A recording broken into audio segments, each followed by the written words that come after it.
जय जिनेन्द्र। निज स्वरूप को परम रस जामे भर्यो अपार, वंदो परमानंदमय समय सार अविकार। कुंद कुंद मुनि चंद्रवर अमृत चंद्र मुनीन, आत्मरसी बनारसी वंदो पद अरविंद। पंडित बनारसी दास जी कृत नाटक समय सार ग्रंथ के बंध द्वार के समापन पर हम चर्चा कर रहे हैं। कल हमारा ये द्वार पूरा हो गया, पर आज हम 8वें अधिकार का सार ये हम देखते हैं। मैं स्क्रीन शेयर करती हूँ आपके साथ सीधे ही, क्योंकि अगर हमारा आज ये हुआ तो हम आज से ही मोक्ष द्वार भी प्रारंभ कर देंगे।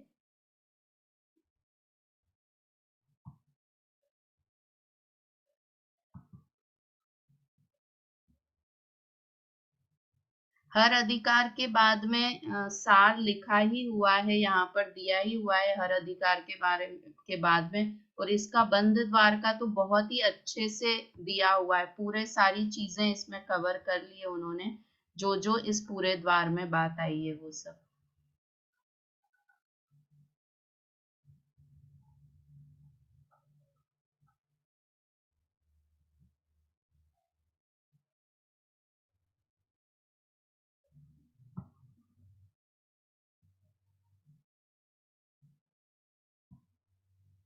टोटल इस द्वार में 58 छंद थे, और मुख्य इस द्वार का पूरा उद्देश्य क्या था कि बंध के भेद प्रभेद बताना।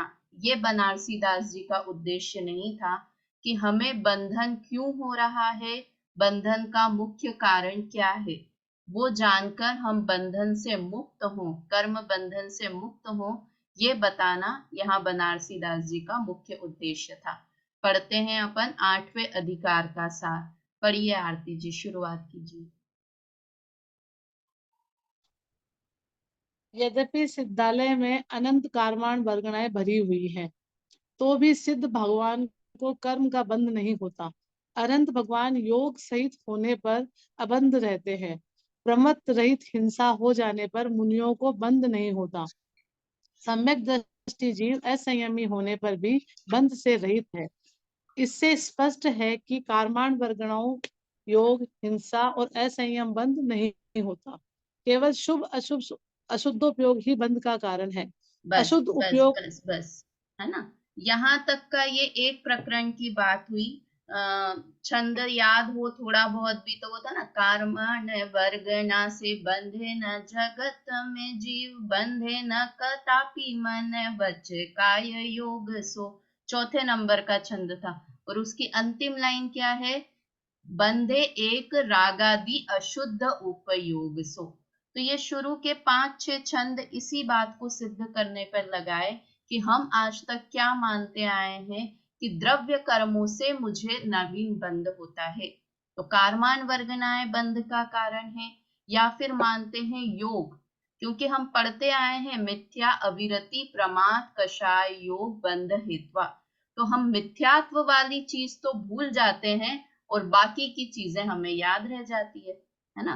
तो यहाँ पर इस द्वार में कि मुख्य कारण जो सबसे पहला कारण है वो है मिथ्यात्व, वो ही बंध का कारण है। तो यहाँ पर बताया क्या क्या बंध का कारण नहीं है।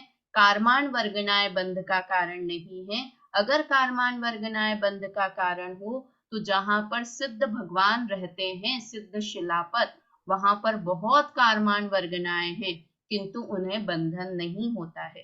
दूसरा कि अरहंत भगवान योग सहित हैं, कि योग सहित है अर्थात मन वचन काय का परिस्पंदन अरहंत भगवान को भी होता है। जब दिव्य ध्वनि देते हैं तो वचन योग हो रहा है, समवशरण एक स्थान से दूसरे स्थान पर जाता है तो काय योग हो रहा है। तो मन वचन काय तीनों योग अरहंत भगवान को होते हैं, किंतु फिर भी उन्हें कर्म बंधन नहीं होता। तीसरा कि हमें लगता है अगर मुझसे हिंसा हो गई तो मुझे कर्म बंधन होगा, तो नहीं होगा हिंसा होने से कर्म बंधन। कि हिंसा के साथ अगर प्रमाद है, मोह राग द्वेष का परिणाम है, तो वो ही बंधन का कारण है। क्योंकि मुनिराज को प्रमाद रहित है, देखो लिखा ना प्रमत्त रहित, तो मुनिराज इर्या समिति से चलते हैं, किंतु चलते समय कोई रास्ते में चींटी आ गई, देख कर चल रहे हैं 4 हाथ जमीन, किंतु फिर भी कोई जीव की हिंसा हो जाती है, तो उन्हें उस हिंसा का पाप नहीं लगता है ना।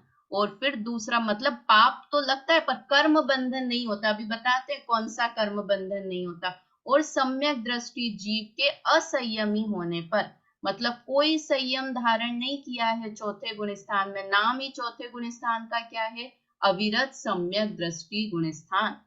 तो कोई भी तरह का किसी भी चीज का त्याग नहीं किया है, एक भी हिंसा का त्याग नहीं किया है, कोई ब्रह्मचर्य व्रत का पालन नहीं किया है, झूठ का त्याग नहीं किया है, किंतु फिर भी उन्हें बंध नहीं होता है। तो ये क्या आश्चर्य की बात है कि हम तो यही सब कि भैया संयम धारण करो, व्रत करो, उपवास करो, संयम से रहो, ब्रह्मचर्य से रहो, तो यहाँ क्या लेना, ये बंध रहित होते हैं। इसका सबसे सही अर्थ यह है कि कौन सा बंधन नहीं होता है, अनंतानुबंधी संबंधी बंध उन्हें नहीं होता है। अगर इस विवक्षा को नहीं समझेंगे तो हम अनर्गल प्रवृत्ति करने लगेंगे, मनमाने तरीके से रहने लगेंगे। और यहाँ पर लिखा ना असंयमी होने पर भी, तो उन्हें भूमिका अनुसार संयम होता है, अन्याय अभक्ष अनीति तो नहीं होती है। और जो दैनिक चर्या में जो अव्रत होता है वैसा होता है, किंतु सम्यक दृष्टि का भी व्रत अव्रती है, किंतु फिर भी सम्यक दृष्टि जैसा जीवन जीना बहुत मुश्किल है। हम सिर्फ ये देखते थे अव्रती गुणस्थान अविरत सम्यक दृष्टि, किंतु अन्याय अभक्ष और अनीति हम में कूट कूट कर भरी हुई है ना। अन्याय कैसे हम कर जाते हैं कि अपने बच्चों को ज्यादा प्यार करते हैं और पड़ोसी के बच्चों से कम प्यार करते हैं, ये अन्याय है। खाना खिलाने में अपने बच्चे को गरम रोटी दे दी, जेठानी के बच्चे को पहले की रोटी दे दी, ये अन्याय है ना। व्यापार में अनीति कर जाते हैं, तो सम्यक दृष्टि होना भी बहुत बड़ी बात है ना। अनीति से व्यापार कर जाते हैं, तो ये सारी चीजें, अन्याय नहीं होना, अभक्ष, कितने तरह के अभक्ष होते हैं। हम तो बिल्कुल अभी तक द्विदल तक का ठिकाना नहीं है हमारे कि हम द्विदल भी छोड़ पाए हैं या नहीं छोड़ पाए। तो ये सम्यक दृष्टि को ये सब चीजों का त्याग होता है, इसलिए लिखा असंयम होने पर भी बंध से रहित है। मतलब हर विवक्षा को समझना चाहिए कि असंयमी एक बहुत मोटे तौर पे कि उसने अनुव्रत धारण नहीं किए हैं, इसलिए वो असंयमी है और उन्हें बंधन नहीं होता है। तो कौन सा बंधन नहीं होता है, अनंतानुबंधी संबंधी बंध नहीं होता है। फिर क्या लिखा, इससे स्पष्ट है कि कारमान वर्गना, योग, हिंसा और असंयम से बंध नहीं होता, अनंतानुबंधी वाला नहीं होता, किंतु अप्रत्याख्यान, प्रत्याख्यान, स्वंजलन संबंधी बंध तो होता ही है। तो बाकी बंधन को क्यों नहीं गिना कि बड़ा हाथी का पैर आ गया, बड़ा बंधन आ गया, तो उसमें छोटे छोटे चींटी आदि के पैर तो सम्मिलित हो ही गए। तो अनंतानुबंधी जो अनंत संसार का कारण है वैसा बंध नहीं होता है, इसलिए यहाँ कहा कि ज्ञानी को बंध नहीं होता है, अव्रती होने पर भी बंध नहीं होता। केवल शुभ अशुभ अशुद्धोपयोग ही बंध का कारण है। अशुद्ध उपयोग, तो अशुद्ध उपयोग में क्या क्या परिणाम आ गए कि शुभ और अशुभ दोनों भाव हैं, वही बंध का कारण है। और कैसा है अशुद्ध उपयोग, देखो आगे पढ़ते हैं। अशुद्ध उपयोग सुनीता आंटी पढ़िए। अशुद्ध उपयोग राग द्वेष मोह रूप है और राग द्वेष मोह का अभाव सम्यक दर्शन है। अतः बंध का अभाव करने के लिए सम्यक दर्शन को संभालना चाहिए, इसमें प्रमाद करना उचित नहीं है, क्योंकि सम्यक दर्शन ही धर्म, अर्थ, काम, मोक्ष चारों पुरुषार्थ का दाता है। आगे पढ़ो। हाँ थोड़ा सा और पढ़िए। यह सम्यक दर्शन विपरीत अभिनिवेश रहित होता है। मैंने किया, मेरा है, मैं चाहूं सो करूंगा, यह मिथ्या भाव सम्यक दर्शन में नहीं होता। इसमें शरीर, धन, कुटुंब, कुटुंब व विषय भोग से विरक्त भाव रहते हैं और चंचल चित्त को विश्राम मिलता है। सम्यक दर्शन जगने पर व्यवहार की तल्लीनता नहीं रहती, निश्चय न विषयभूत निर्विकल्प और निरुपाधि आत्मराम का स्वरूप चिंतन होता है। बस बस बस और बस बस है ना। तो अब यहाँ पर क्या बताया कि क्या है बंधन, मतलब ये अशुद्ध उपयोग क्या है कि मोह राग द्वेष के परिणाम है, वही अशुद्ध उपयोग है। शुभ और अशुभ भाव, मतलब राग द्वेष भी इसको सेकेंडरी ले लो तो मोह का परिणाम है। वास्तव में मोह मतलब क्या मम्मी? मोह मतलब क्या? मिथ्यात्व। मिथ्यात्व मतलब उल्टी मान्यता। उल्टी मान्यता मतलब जो वस्तु का स्वभाव है वैसा नहीं मानना, अन्यथा मानना। वस्तु का स्वभाव क्या है कि मैं पर का कुछ नहीं कर सकता, किंतु ये मानना कि मैं पर का कर सकता हूं, यह मानना अनंत संसार का कारण है। सत्य स्वरूप क्या है कि विषयों में सुख नहीं है, किंतु यह मानना कि विषयों में सुख है, ये अनंत संसार का कारण। जो वस्तु का स्वभाव है वैसा नहीं मानना, अन्यथा मानना, वो ही मोह का परिणाम है और वो ही संसार का कारण है ना। और क्या लिखा? और राग द्वेष मोह का अभाव ही सम्यक दर्शन है। तो पूरा राग द्वेष का अभाव हो जाता है चौथे गुण स्थान में कि नहीं? पूरे राग द्वेष का अभाव तो नहीं होता, किंतु अनंतानुबंधी संबंधी राग द्वेष का अभाव हो जाता है और मोह का अभाव कहो, क्षय कहो या क्षयोक्षम कहो, वो हो जाता है ना। अतः बंध का अभाव करने के लिए सम्यक दर्शन को संभालना चाहिए। ये एकदम इस द्वार का मेन पॉइंट कि संभालना चाहिए, अर्थात सम्यक दर्शन करना चाहिए। अतः अगर हमें बंध नहीं करना है, बंधन में नहीं रहना है, बंधन यानी कौन सा बंधन कि हर बार मरण हो फिर अन्य गति में जाओ, फिर अन्य गति में जाओ, कर्मों के अनुसार चलो, बंधन किसको कहते हैं? किसी के कंट्रोल में रहना, उसका नाम बंधन है। तो अभी हम किसके कंट्रोल में हैं कि द्रव्य कर्मों के कंट्रोल में है। नाम कर्म के उदय से जैसा शरीर मिल गया वैसे में रहना पड़ेगा, कुछ नहीं कर सकते। आयु कर्म के उदय में जैसी गति मिल गई वैसे रहना, तो ये बंधन नहीं है। हमको अभी तक तो वास्तव में बंधन से डर भी नहीं लगता है, हम बंधन को बंधन भी नहीं मान रहे हैं। हमको बंधन लगता है कि कोई जेल में डाल दे तब हमें बंधन हुआ। तो ये चार गति की जेल में हम डले हुए हैं ना, ये कम बंधन है। हर बार नया अभी से मरने की चिंता करो, फिर मरने के बाद कौन सी गति में चले जाएंगे इसकी चिंता करो कि कर्म पता नहीं कौन सी गति में ले जाएगा। तो ये सब कर्मों का बंधन है ना, बाहर से जकड़े हुए सांकलों में नहीं दिख रहे हैं, किंतु वास्तव में इस बंधन से दुखी हैं। और इस बंधन से मुक्त होना है तो उसका एकमात्र उपाय क्या है कि सम्यक दर्शन प्राप्त कर लो। और सम्यक दर्शन किसका नाम बताया यहाँ पर कि अशुद्ध उपयोग का नहीं होना या मोह राग द्वेष भावों का नहीं होना, वही सम्यक दर्शन है। मोह का परिणाम नहीं होना, यही सम्यक दर्शन है ना। इसलिए सम्यक, और इसमें प्रमाद करना उचित नहीं है।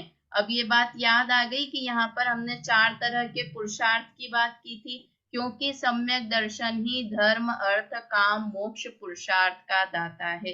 याद आ रहा है? अपन ने पढ़ा था चार प्रकार के पुरुषार्थ, धर्म पुरुषार्थ, अर्थ पुरुषार्थ, काम पुरुषार्थ और मोक्ष पुरुषार्थ। ये कौन मानता है? मिथ्या दृष्टि जीव किसे पुरुषार्थ मानता है और वास्तव में पुरुषार्थ क्या है? दोनों तरह की बात पड़ी थी। छंद नंबर में देखने की कोशिश कर रही हूँ, कौन सा छंद नंबर याद नहीं है मुझे। देखिए आप, 13 नंबर और 14, 13, 14, 15, 16 नंबर के छंद थे, उसमें हमने बात की थी, है ना। तो धर्म पुरुषार्थ क्या है कि वस्तु के स्वरूप को जानता है सम्यक दृष्टि जीव, इसलिए उसे धर्म पुरुषार्थ है। अर्थ पुरुषार्थ है सम्यक दृष्टि जीव को, क्योंकि वह अर्थ मतलब द्रव्य, 6 द्रव्यों का अवलोकन करता है, इसलिए उसे अर्थ पुरुषार्थ है। काम पुरुषार्थ है सम्यक दृष्टि जीव को, क्योंकि उसकी अभिलाषा का त्याग हो गया है, इसलिए काम पुरुषार्थ उसे है। और मोक्ष पुरुषार्थ है सम्यक दृष्टि जीव को, क्योंकि वो कर्म बंध से रहित होने का निरंतर उपाय करता है, इसलिए उसे मोक्ष पुरुषार्थ है। तो ऐसा नहीं है कि यहाँ पर हमने ऊपर पढ़ लिया कि असंयमी होने पर भी कर्म से बंधता नहीं है सम्यक दृष्टि जीव, ये भी बात आई थी ना इसमें कि वो निरर्गल प्रवृत्ति नहीं करता है कि अब तो मुझे बंधन होगा ही नहीं। सम्यक दृष्टि जीव ऐसा सोचे कि अब तो यहाँ पे लिखा है बंध द्वार में कि अब तो मुझे बंधन होगा ही नहीं, इसलिए मैं आराम से विषय भोग भोगूं। तो यहाँ पर लिखा किंतु फिर भी वो संभाल करता है और पुरुषार्थ करता रहता है पूरी तरह से कर्म बंध से मुक्त होने का। ये सारे ध्यान आना चाहिए। अपन ये द्वार का सार पढ़ रहे हैं ना इस अधिकार का, तो पूरे जो हमने पुराने पढ़े उसका वो सारे छंद याद आना चाहिए। फिर ये बात आई थी कि सम्यक दर्शन विपरीत अभिनिवेश है, तो मैंने किया, मैं करूंगा, मैं चाहूं जैसा करूंगा, ये आया था। एक 24 नंबर का छंद है, देखिए ये। मैं करता मैं कि नहीं कैसी, अब यो करो कहो जो ऐसी, ए विपरीत भाव है जामे, सो वर्ते मिथ्यात्व दशा में। यह आया था ना कि मिथ्या दृष्टि का कैसा अहंकार है कि मैंने किया, बताओ मैंने कैसा काम किया, तुम ऐसा काम कर सकते हो जैसे मैंने किया? जैसे मैं बच्चों को पालन करती हूँ, तुमने पाला है, तुमने किया ही क्या है? ऐसे अहंकार से भरा हुआ रहता है। तो यहाँ पर वही वाली बात बताई। और फिर उसके बाद विषय, इसके बाद ये वाली बात आई थी कि यह मिथ्यात्व भाव सम्यक दर्शन नहीं है, इसमें शरीर, धन, कुटुंब और विषय भोग से विरक्त भाव रहते हैं। तो इसमें सारे छंद आए थे। शरीर का स्वरूप कैसा है ना? जगह जगह पर शरीर में बालों के झुंड है, रक्त का कुंड है, बहुत सारी बातें बताई थी शरीर के बारे में। तो शरीर से, विषय भोग से, कुटुंब से, धन से, इन सब भावों से विरक्त भाव इस बंध अधिकार में करवाया था, है ना? फिर ये सम्यक दर्शन जागने पर व्यवहार की तल्लीनता नहीं रहती, निश्चय भूत नय के विषय भूत निर्विकल्प और निरूपाधि आत्मा राम का स्वरूप चिंतन होता है ना? मतलब वास्तव में एक बार सम्यक दर्शन हो जाने के बाद उसे बार बार सोचना नहीं पड़ता है कि मैं आत्मा हूँ, मैं आत्मा हूँ, ऐसा बार बार उसे चिंतन नहीं करना पड़ता है। वो सहज ही उसकी धारा प्रवाह वैसा चलता ही रहता है। आगे पढ़ो मम्मी, पढ़ो आगे, यहाँ से पढ़ो सम्यक दर्शन जगने पर वापस से। 1 मिनट। सम्यक चिंतन हाँ। मिथ्यात्व संसारी आत्मा को अनादि काल से कोल्हू के बेल के समान संसार में चक्कर काट रहा था, उसे विलक्षण शांति मिलती है।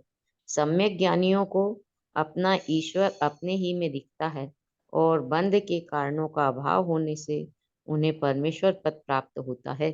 हाँ, तो इस तरह से ये बात, ये कोल्हू के बेल का उदाहरण याद आ गया। ये पूरा था कि संसारी जीव की वह रही हमारी दशा कोल्हू के से बेल की, कि संसार में ही सुख है ऐसा मान कर चक्कर लगा रहा है, और एट लास्ट क्या होता है? दुख के साथ ही उसका अंत होता है, दुखी होता रहता है ना? इसलिए सम्यक ज्ञानियों को अपना ईश्वर अपने में ही दिखता है। मैं स्वयं भगवान हूँ, ऐसा सम्यक दृष्टि को कि मैं सबसे महान हूँ, जो मुझे चाहिए वो सब मेरे पास है, इसलिए अपना ईश्वर अपने ही अंदर दिखता है। और बंध के कारणों का अभाव होने से उन्हें परमेश्वर पद प्राप्त होता है। मतलब द्रव्य स्वभाव से तो मैं भगवान हूँ ऐसा मानते हैं, और फिर पर्याय में भी उन्हें परमेश्वर पद प्राप्त हो जाता है, ऐसा यहाँ पर बताया है। और तो इस तरह से यहाँ पर ये बंध द्वार की चर्चा हुई। इसके अलावा कोई बता सकता है और कौन से टॉपिक बंध द्वार में आए थे?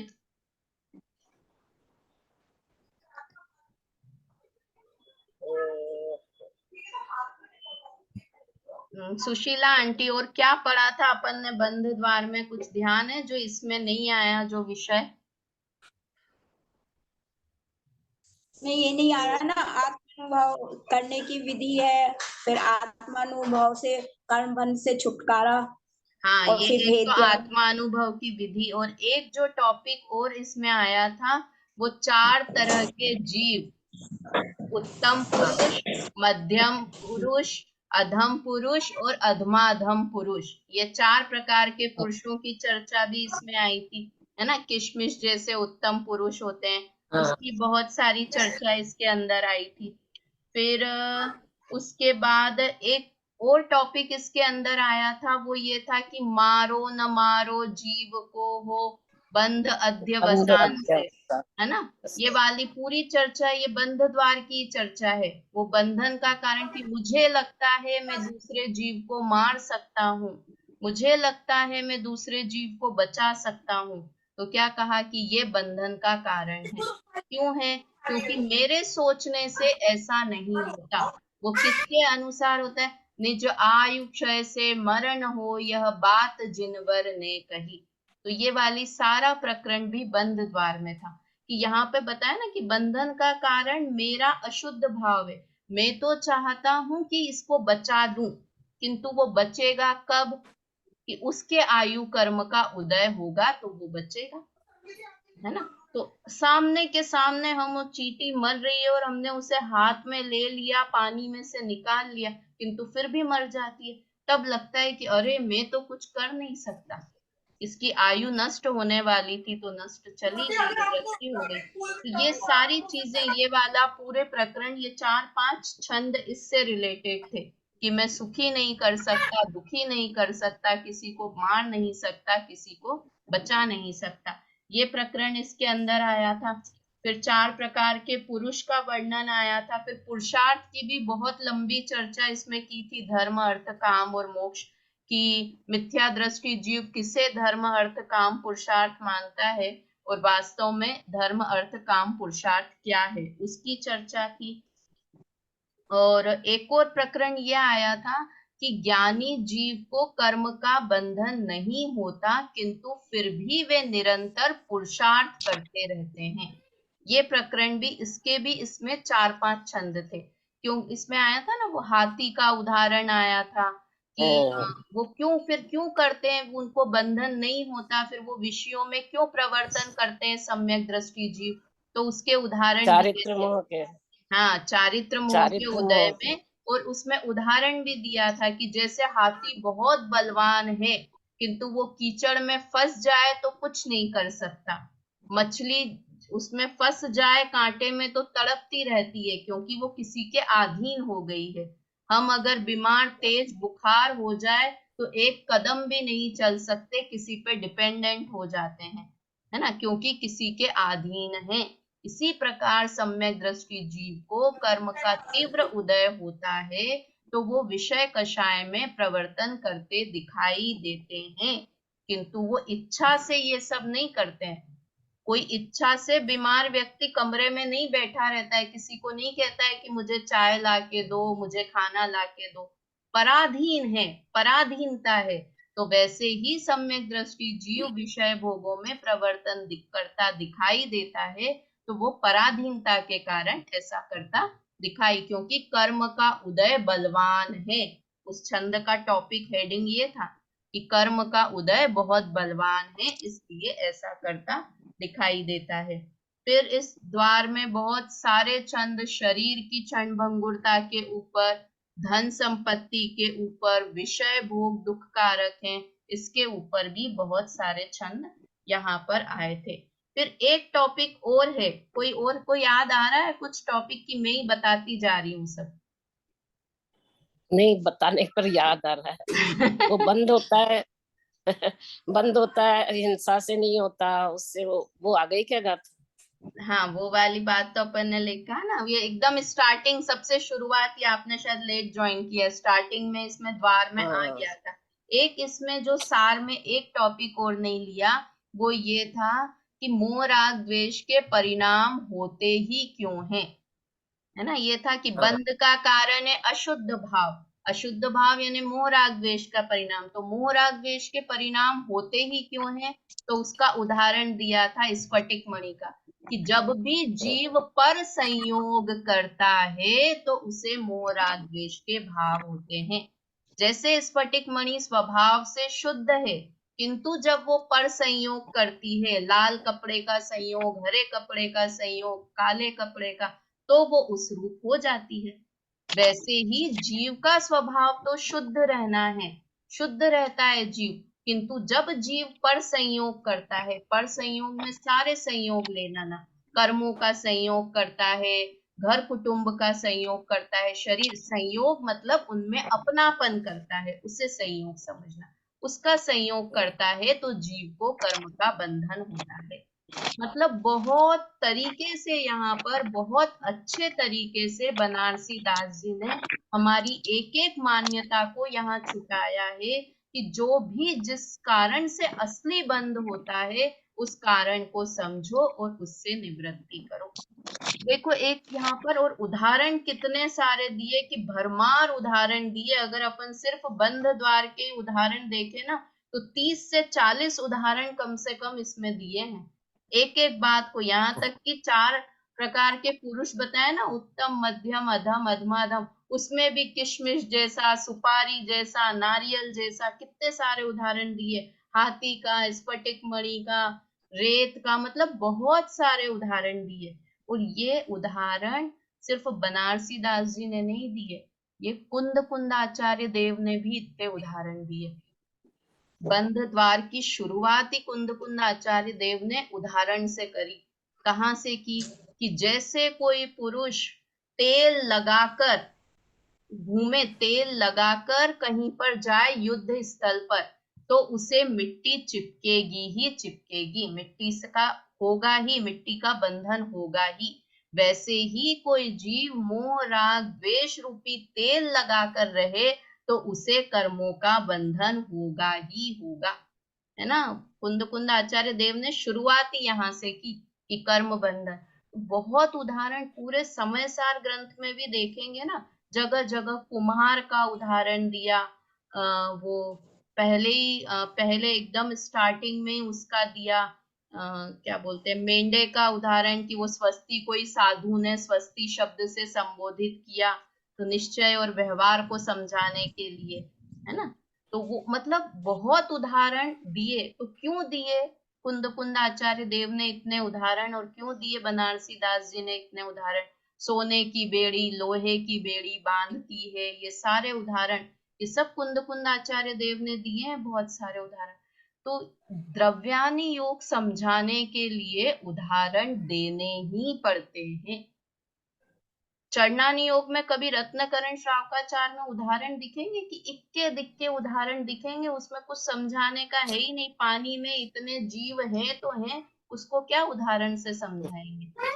कर्णानी योग में 7 नरक हैं, इतनी भूमियां हैं, उसको क्या उदाहरण से समझाएंगे हम? फिर भी समझो कोशिश करी इन्होंने, उमा स्वामी आचार्य ने थोड़े उदाहरण डालने की। क्या उदाहरण दिए पता है? 3-4 उदाहरण मिलेंगे पूरे इसमें मोक्ष शास्त्र में। एक तो सुदर्शन मेरु कैसा है, नाभि की तरह सुदर्शन मेरु है, ये उदाहरण है। 3 लोक का आकार कैसा है कि पुरुषाकार 3 लोक का आकार है, ये उदाहरण दिया उन्होंने। 10वें अधिकार में वो उदाहरण है ना कि जीव ऊपर क्यों ऊर्ध्व गमन क्यों करता है, तो ऊर्ध्व गमन स्वभाव का कारण अरंडी के बीज का, अरंडी के बीज। हाँ, ऐसे 4 तरह का उस समय उदाहरण, अग्नि की शिखा के समान। तो ये सारे उदाहरण सिर्फ इतने गिन चुन के उदाहरण दिए, क्योंकि उसमें उदाहरण की जरूरत ही नहीं है ना। एक प्रथमानुयोग और द्रव्यानुयोग 2 ग्रंथ हैं। प्रथमानुयोग तो पूरा उदाहरण स्वरूप ही है कि आप ऐसे परिणाम मत करो, ऐसे परिणाम किए तो ऐसा बंधन इसको हुआ, तो वो तो पूरे उदाहरण। किंतु द्रव्यानुयोग में, और अगर कुंद कुंद आचार्य देव के दूसरे परमागम हम पढ़े ना, प्रवचन सार, नियम सार, तो उसमें भी इतने उदाहरण नहीं है जितने समय सार ग्रंथ में उदाहरण दिए हैं।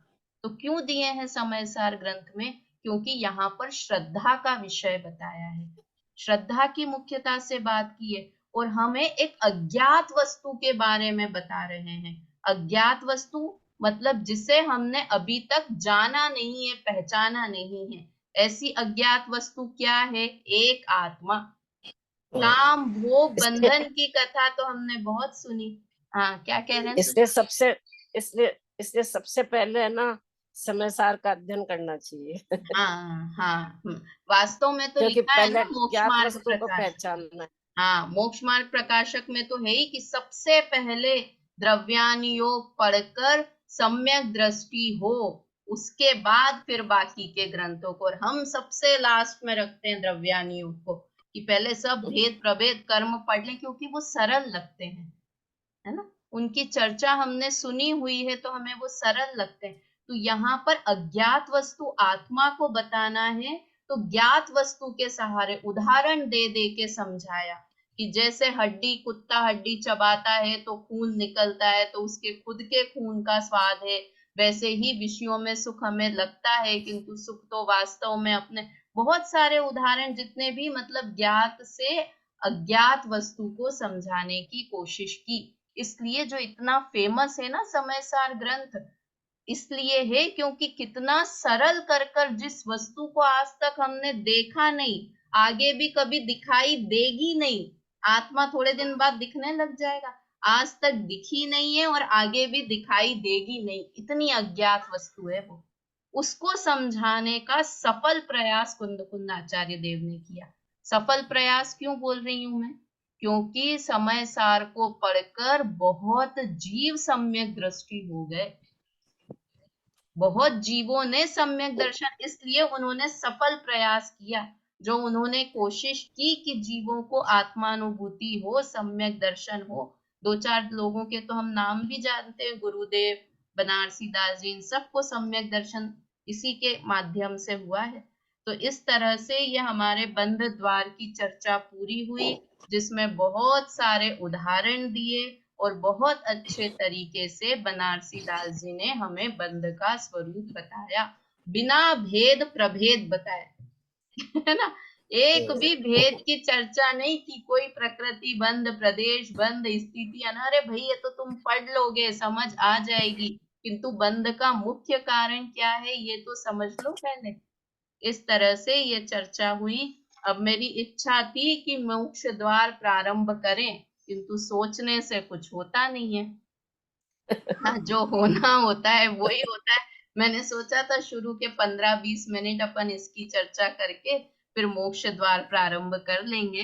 तो अब नया द्वार अपन नई क्लास से, क्योंकि मुश्किल से चलो या तो कर लेते हैं, एक शुरुआत तो करें, अच्छे काम की शुरुआत कर लेनी चाहिए। तो पहला छंद तो पढ़ते ही है मोक्ष द्वार का, 5 मिनट है अपने पास। मोक्ष द्वार 9 नंबर का द्वार है, उसकी चर्चा। वैसे 7 तत्व की चर्चा में तो समझो ये अंतिम द्वार हुआ, है ना, किंतु यहाँ पर मोक्ष मार्ग, ये नाटक समय सार खत्म नहीं होता है, इसके आगे भी और द्वार हैं, किंतु 7 तत्वों की चर्चा में ये अंतिम द्वार है। यहाँ पर शुरुआत की कुंद आचार्य देव ने या अमृत चंद्र आचार्य देव ने तो लिखा अथ प्रवश्यति मोक्षः, अब मोक्ष प्रवेश करता है। मतलब यहाँ पर जीव मोक्ष का स्वांग बनाकर मंच पर प्रवेश करता है। अमृत चंद्र आचार्य देव ने पूरे समय सार को नाटक की तरह प्रस्तुत किया कि उसमें जीव नाटक करने वाला मेन प्लेयर है और वो अलग अलग तरह के स्वांग बनाकर स्टेज पर आता है। तो यहाँ पर अब जीव नाम का द्रव्य मोक्ष का स्वांग बनाकर, मोक्ष का मुकोटा पहनकर मंच पर आता है। इसका मतलब है कि मोक्ष एक पर्याय का नाम है। मोक्ष कोई भी चीज नई हुई ना, स्वांग हुआ, तो वो ऊपर का पर्याय की चीज है, क्योंकि वो स्वांग है तो वो मुकुटा हटाएगा तो वो स्वांग नष्ट हो जाएगा। और वो जीव जो करने वाला कलाकार है वो स्थिर कलाकार है। तो आश्रव बंध हुए, संवर निर्जरा हुई, मोक्ष हुई, ये सारी पर्याय हैं। ये सब नई उत्पन्न होती है और नष्ट हो जाती है। मोक्ष की पर्याय चूंकि नष्ट नहीं होगी, किंतु एक एक एक एक सी बनी रहेगी, और अभी है नहीं, नई उत्पन्न होगी। इसलिए मोक्ष पर्याय का वर्णन यहाँ पर इस द्वार में करने वाले हैं। प्रतिज्ञा छंद है पहला छंद, बंध द्वार पूरो भयो, जो दुख दोष निदान, अब वरनो संक्षेप सो, मोक्ष द्वार सुख थान। कि दुख की चर्चा खत्म हो गई, बंध द्वार पूरो भयो। क्या था बंध, कैसा था? निदान मतलब कारण, किस चीज का कारण था? दुख का कारण और दोष का कारण जो है, ऐसे बंध द्वार की चर्चा मैंने समाप्त की। अब वर्णो संक्षेप सो, अब संक्षेप में, मैं संक्षेप में मोक्ष का द्वार बता रहा हूँ, मोक्ष द्वार की चर्चा कर रहा हूँ, जो कैसा है? सुखथान, सुख का स्थान है।